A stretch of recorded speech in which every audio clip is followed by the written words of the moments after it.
Le management des compétences est un des éléments les plus importants dans la certification ISO 9001 version 2015.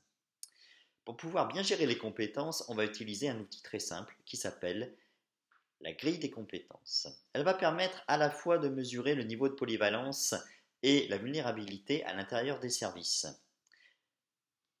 Pour mesurer le niveau de polyvalence et la vulnérabilité, on va prendre en compte d'une part les connaissances des différents acteurs des services et d'autre part la mise en pratique qui peut être occasionnelle ou courante du personnel.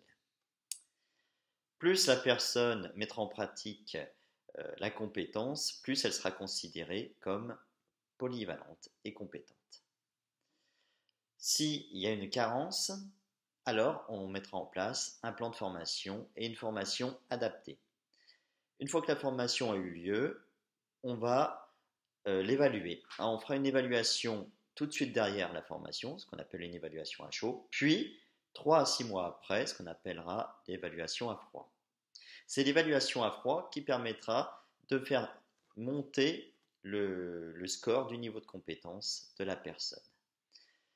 Alors bien sûr, on va privilégier les compétences, enfin les formations internes, avec ce que l'on appelle le tutorat et l'accompagnement du stagiaire par une personne plus expérimentée. Cela va permettre à la fois de développer la valorisation et l'implication du personnel, ce qui aura un effet long terme plus efficace. Le but, bien sûr, du management des compétences, c'est la création du potentiel. C'est en créant le potentiel qu'on ne se fera pas doubler sur les points techniques par les concurrents. Et ça, c'est très important parce que on a vu de grandes entreprises qui, au bout de 4-5 ans, se sont fait doubler par des plus petites et, et ont même coulé. Donc, j'espère que vous pourrez trouver sur le site qse-expert.fr la grille de compétences et que vous pourrez la télécharger pour la tester et puis qu'après, vous pourrez nous dire ce que vous en pensez en laissant un petit commentaire.